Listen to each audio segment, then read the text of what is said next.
बानी chairman PTI Imran Khan साहब की तरफ से रिट दायर की थी। मैंने 2 रिट्स थी उनकी तरफ से, और जिसमें 2 इश्यूज़ हमने उठाए थे। एक इशू जो बुनियादी अहमियत का था वो ये था कि खान साहब को लगभग 8 महीने हो गए जेल में, तो हमारी कोई भी मुलाकात, वकला की कोई भी मुलाकात उनसे बग़ैर जो इनके 2 फरिश्ते, एक हमारे साथ बैठा होता है, एक खान साहब की तरफ बैठा होता है, वो हमारी तमाम कन्वर्सेशन सुनते हैं।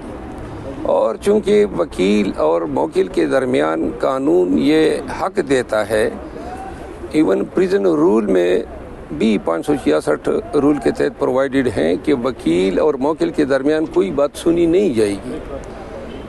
तो ये कानून पामाल हो रहा था, और ये हक भी वकला का भी और खान साहब का भी वायलेट हो रहा था। अदालत के सामने जब रिट दायर की तो अदालत ने इस एस्पेक्ट का दिलचस्पी से नोटिस लिया, जेल हुकाम को तलब किया। आज इस मुकदमे में सरकारी वकला, जेल सुपरडेंट को सुनने के बाद फाजिल अदालत ने 2 अहकामात जारी किए हैं। एक तो ये करार दिया है कि आइंदा कोई भी वकला और खान साहब की कन्वर्सेशन को कोई भी नहीं सुनेगा, और इस फेल को डिप्रिकेट किया है। और साथ में ये भी करार दिया है, हमने शिकायत की कि वकला के साथ जो हुकाम का रवैया है वो डिसरिस्पेक्टफुल होता है, इंतज़ार कराया जाता है घंटों, और इंतज़ार भी कोई इंतज़ारगाह में नहीं होता है। इस पर हिदायत दी कि रिस्पेक्टफुल ट्रीटमेंट दी जाएगी। दूसरा जो अहम मसला था वो ये था कि जो इलेक्शन होने के बाद पार्टी के कुछ अमायदीन खान साहब से मिलना चाहते हैं, और खान साहब का हक हैं। जेल हुकाम ने ये मौक़िफ़ उठाया कि सिर्फ़ हफ्ते में 2 मुलाकातें हो सकती है। जज साहब ने उनकी इस तशरीह को गलत करार दिया और ये हुक्म दिया है कि मंडे से लेकर सैटरडे तक हर रोज़ खान साहब की मुलाकातें हो सकती हैं, और साथ में जिन अफराद की मुलाकातें डिज़ायर की गई थी उनको मुलाकात जल्द फराहम करने की हिदायत की है। तो ये 2 अहकामात हुए हैं। इससे हमें एक ज़हनी कोफत होती थी, खान साहब के साथ हमारी कोई भी गुफ्तगू जो है वो क्लासिफाइड नहीं हो पाती थी। एक और बात जिस पे अदालत ने आर्डर किया है, हमें खान साहब के पास कोई कागज़ पेन ले जाने की इजाज़त नहीं होती थी, और कभी कभार कोई कागज़ ले भी जाते थे तो उसकी फ़ोटोकापियाँ रख लेते थे। इसकी भी अदालत ने अपने हुक्मनामे में सख्ती से ममानियत की है कि वकला कोई भी कागज़ात ले जाएंगे, इनकी कोई कापियाँ नहीं बनेंगी। बेशक सरसरी तौर पे देख सकते हैं सर्च के वक्त, लेकिन न उनको पढ़ा जाएगा और न उन कागज़ात की कोई नकूल तैयार की जाएगी। अभी तक ये होता आया है कि हम जब भी कोई कागज़ात लेकर जाते हैं वो कागज़ात हमसे रख लेते हैं। इलेक्शन के अयाम में हमें बड़ी तकलीफ़ होती थी, क्योंकि जिन हलकों के उम्मीदवारों के नाम हमें याद ही नहीं रहते थे और बहुत सारा काम होता था, तो वो सारे नकूल पहले से स्कैन कर लेते थे। हमसे पहले ही दीगर लोगों को ये इतलात पहुंच जाती थी, तो लिहाजा आज इस हुक्मनामे के ज़रिए स्कैन करना, नकूल तैयार करना, इसकी ममानियत करना। सर, इनिशियल केस और तोशाखाना केस के खिलाफ जो अपील दायर हुई है उसकी भी समाअत है, स्पेशल बेंच उसकी समाअत करेगा। क्या समझते हैं कितना अहम है, और आपको उधर से भी रिलीफ मिलने की तवक्को है?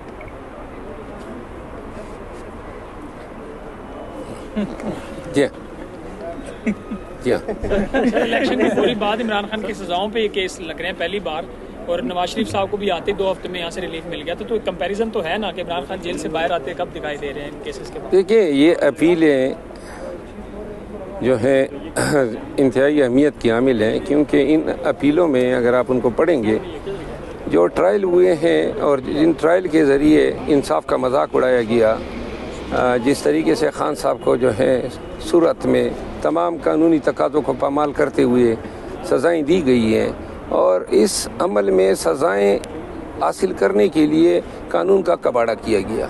तो लिहाजा अपीलें जो हैं वो बड़ी स्ट्रांग हैं, और जो ट्रायल कोर्ट के जज साहिबान की जो सूरत हैं, जो उनकी गलतियाँ हैं फाश गलतियाँ, और वो फाश गलतियाँ भी इस तरह नहीं है कि कोई कसदन नहीं हुई है। कसदन उन्होंने कन्विक्शन हासिल करनी थी, तो इसलिए ना हक़ दिफा दिया, ना हक़ जरा दिया, ना 342 में कोई बयान सामने रखा गया। तमाम ट्रायल जो हैं वाइड हुए हैं, तो लिहाजा उन अपीलों की कबूलियत जो है वो सामने नज़र आ रही है। साहब सर बताइएगा, पंजाब असम्बली अभी मुकम्मल नहीं हुई, मखसूस नशिस्तें अभी जो है ना वो सुन्नी इत्तेहाद कौंसिल जो कि आपके इत्तेहाद है उसको नहीं मिली, और इसी तरह जो है ना वफाक के अंदर भी इसी वजह से जो है ना सदर ने ये रुकवा दिया है कि असम्बली अभी मुकम्मल नहीं है तो इजलास नहीं बुला सकते।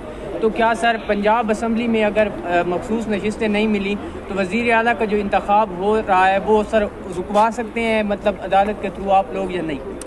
मेरा ख्याल नहीं है कि इस इशू पे हमारी तरफ से कोई अदालत में गया है। असूल तो यही है कि इंतखाब होता है, हर MPA का हक़ होता है वोट देने का, तो इतनी जल्दी क्या है? आज ही मेरे ख्याल में इलेक्शन कमीशन ने फैसला करना है, तो ये कल भी हो सकते थे।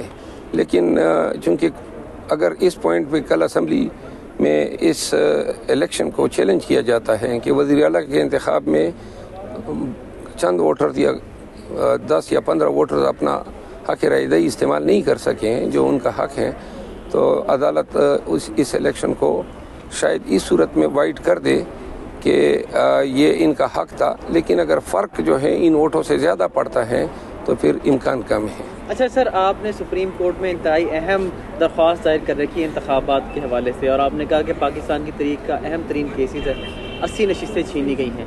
अभी मैंने इस्लामाबाद हाई कोर्ट से मुतल्लिक़ सवाल किया तो आपकी मानी खेज़ मुस्कुराहट थी, खामोश थी।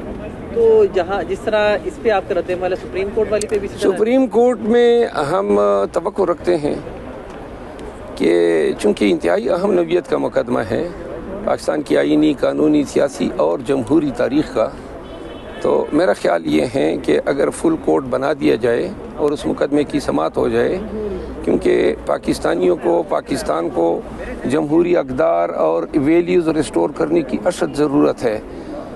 अदालत उज़्मा जो है इसके बाद कोई फ़ोरम ही नहीं है, तो लिहाजा पूरी कौम की नज़रें जो हैं सुप्रीम कोर्ट ऑफ पाकिस्तान की तरफ लगी हुई है कि ये इतना बड़ा डाका जो पड़ा है आवाम के मैंडेट पे, इसको supreme court of Pakistan undo कर सकती है। सर, उमर अयूब साहब के साथ भी उस तरह बगलगीर होंगे जिस तरह बैरिस्टर गौर के साथ हुए हैं? तासुर ये जा रहा है कि शायद आपके इख्तलाफात हैं उनसे। नहीं, मेरी उमर अयूब साहब के साथ कोई इख्तलाफात नहीं, वो मेरे भाई की तरह हैं और हम कभी भी मिलेंगे, जब भी मिलेंगे इंशाल्लाह बगलगीर होंगे।